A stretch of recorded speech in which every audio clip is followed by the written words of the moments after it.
It's Ash from Super Videos, back for another video for The Last of Us. So yesterday, Saturday, April 23rd, I attended the Calgary Comic Expo and I actually met Troy Baker, who's obviously the voice of Joel Miller from The Last of Us series. Had a nice conversation with him. We talked a little bit about the TV adaptation and his take on it, and also he had a Q&A session that I attended where he talks in depth about his take on the HBO adaptation, and also he talks a lot about his take on Joel's fate in the second game. Lots of interesting stuff to talk about, so stay tuned. We'll be right back to break it all down.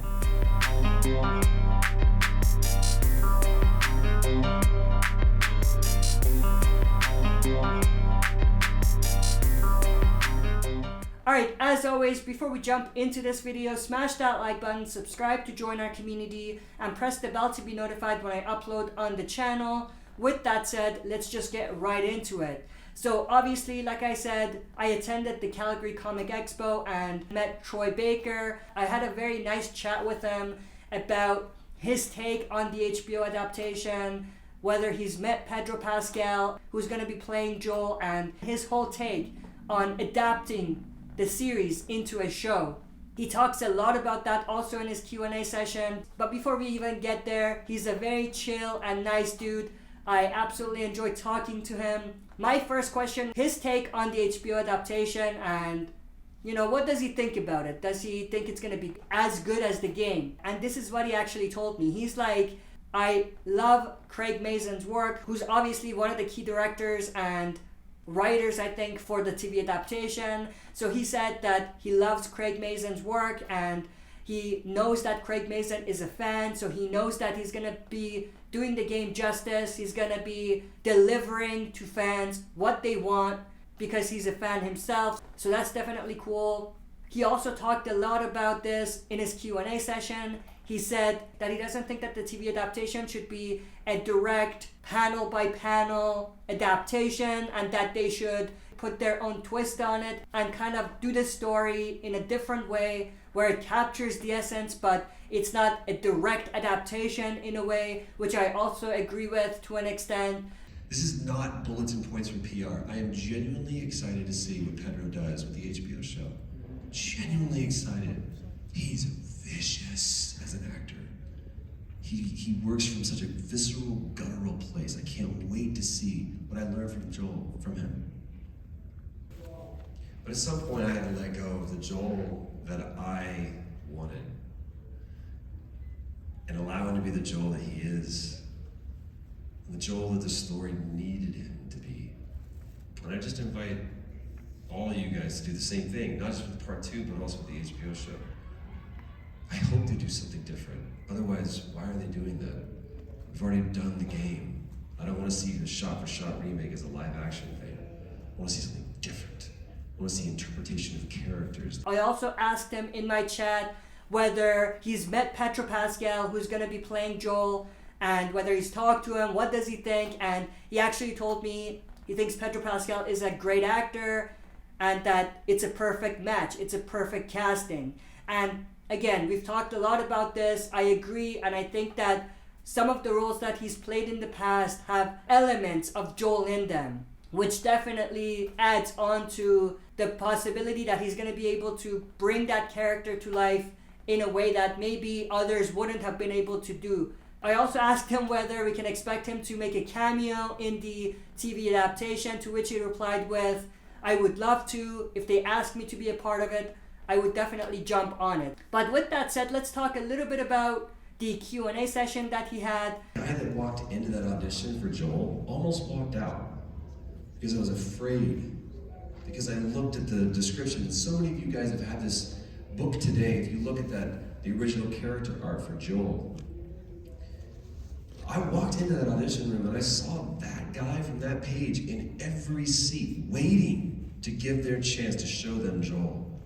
And then I looked at myself, and I often joke it's because I had these, I had the bleached blonde hair and I had these, I think I was wearing Affliction at the time. It was not a good period. It was bad. There was a lot of rhinestones. And I remember I didn't sign in.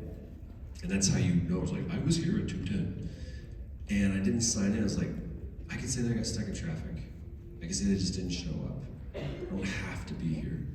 And I reached for the door, and I started to turn it this way. And the casting director goes, Troy, good, you're here. Yeah, they're waiting for you. And I walked in. And it's the soundstage where we ended up shooting all of part 1. And it's a long walk. And on the far end is this table.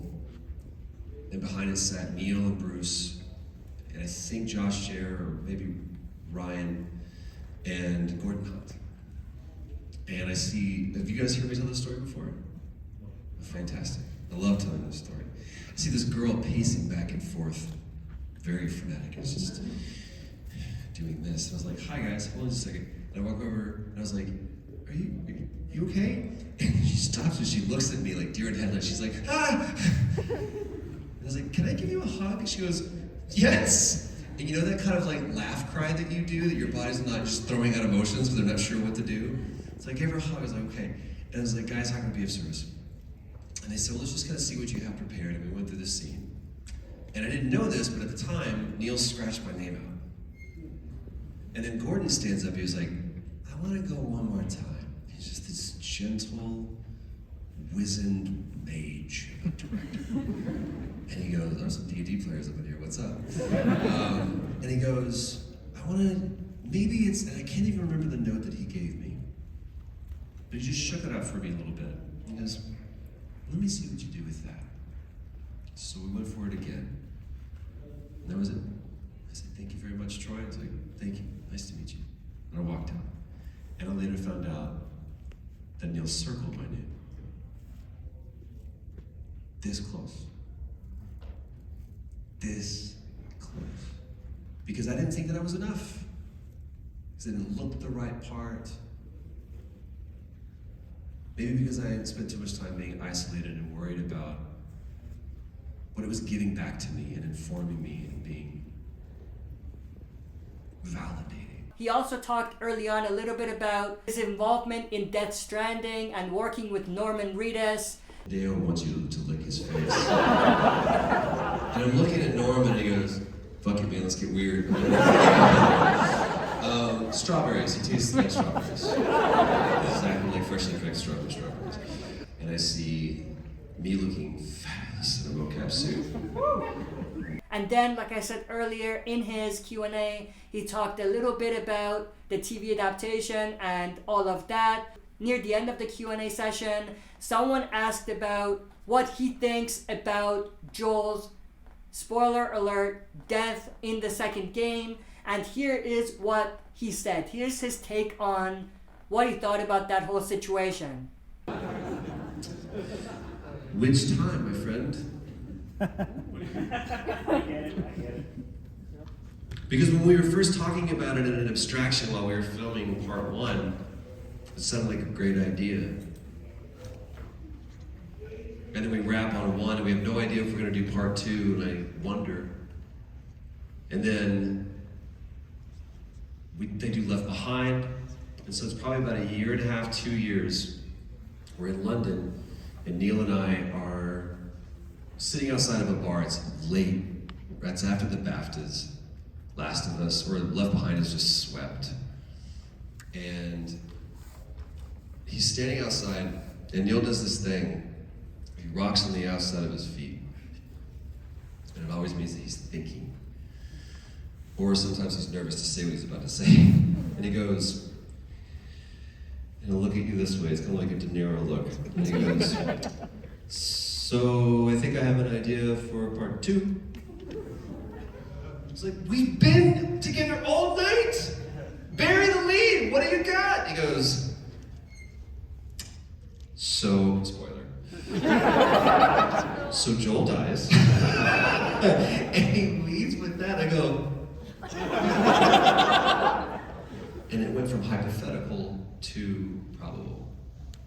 And I instantly felt myself go, no. And I listened to the story. I was like, cool, I mean, we'll workshop some of those ideas, especially the first one, but I was like, yeah. At the very, very end. Very, very, very end. That's when you should do it. He's in there a lot. And then about a year later, he calls me, he goes, hey man, you wanna come by, have dinner? I'd like to walk you through the story. He's like, I think it's there. He goes, okay.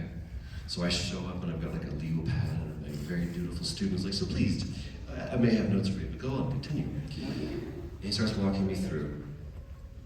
And he hits that part, that scene. And to his credit, and you should know that very little changed from the story that he walked me through to the game that came out. Very, very little. And he gets to that point, and I said, just hold on a second. And I cried. Because for Neil, he was going, okay, so this happens, and he's told this story now to Sony, he's told it to the team at Naughty Dog, he's told it to his friends, he's told it to everybody that he's had to tell it to, and he's telling it to me, but to me, he's telling me how a friend of mine died. And I cried, and I rejected it. It was just, and the reason why I rejected it so hard was because I knew that it was right. But it was so hard to hear. So then we make the game. We shoot that scene, and I pushed against it. And it's one of the rare, Neil and I have had 3 big fights, and one of them was about some of the scenes. And I pushed back on it, and he was so patient with me. And he let me process it the way that I wanted to process it. And I ultimately realized that I was holding on to it too tight, and I wasn't letting it be what it needed to be. I was trying to hold it to what I thought it should be, what I wanted it to be. So we shoot the scene, and then we're right at the finish line. Right there. And because of COVID, we would have probably released sooner, I don't know. I'm not gonna get in the weeds of that, but the game got, pushed back, as you all know. Yeah. We're right there. And then someone decides to put it out on the web. Yeah. And I got so angry because people worked so hard, and we worked so hard to protect everything about the story. It's all we wanted to do. When we revealed it at PSX, we had Ashley and I arrive separately, and we snuck her in the back. As you can see me there, it's like garden variety. Of course Troy's there for something for Sony, but if Ashley shows up, flags are going off. Everybody knew the jig would be up. So they snuck her in under a hoodie, through the back and everything, and hid her there. She couldn't even come down from her hotel room until it was time, until we were walking down the aisle when they were showing the trailer. So protective of the story. And then it got out, and then it's out of context. And I remember all those, in my backyard, and Neil says, before the game comes out, he says, I'm gonna ask you, do you think we made the right choice? And I said, I don't know, Neil. I haven't played it yet. And I realized that even in my position of making the scene, shooting it, being the guy they're talking about, I don't know, man. I haven't played it yet. But, and I played it. And I spent 2 weeks in my studio on my couch, playing about 2 to 3 hours every night, and I got to that scene. And I lost it. I was gonna stream it. And I decided not to. Not because I was afraid of people seeing me cry. People see, I don't care, just see me cry. It's just at that moment, for me playing it the first time, it didn't belong to anybody else but me. And I hope you can understand that. But I cried. And I was gonna put it away that night and be like, I'm done. And I was like, I can't. It's like 2 o'clock in the morning. I was like, I can't finish there. So I decided to play just a little bit more. And then you get to after. And I cried again. And I texted Neil and I said, the house is the funeral and the wake. And that's when I was okay with it. But it took me a long time. So if you're struggling with it, I get it. I was there too. So as you heard, it also took him quite a long time to get over it, just like the fans. From a personal experience, I also feel the same. When I first played the game, when that happened, I was very pissed. You can actually see my reaction. And it took me a while to really kind of understand the story and kind of accept it and enjoy it for what it was. Could it have been better? Obviously. But any way for them to have changed the story would have significantly reduced the impact, in my opinion. Like, if we got to spend more time with Joel in the second game, then the impact wouldn't have been quite as much. And you know, the more I think about it, the more I realize maybe this was the best version of that story. The alternative would have been for them to not kill Joel. Any other way for them to do this story with Joel getting killed wouldn't have had quite as much of an impact. That's just the way that I see it at this point. And obviously we know about the leaks. We know that the leaks came out beforehand, so that might have also had a lot to do with why fans felt the way they felt. I'm sure some fans still feel that it was bad and that they don't like it, they hate it and whatever, but for me, at this point, I understand it and appreciate it for what it was. But that's pretty much everything I wanted to say in this video. I hope you enjoyed this. If you did, smash that like button, subscribe to join our community, and press the bell to be notified when I upload on the channel. That's it for this video. See you next time for another super video.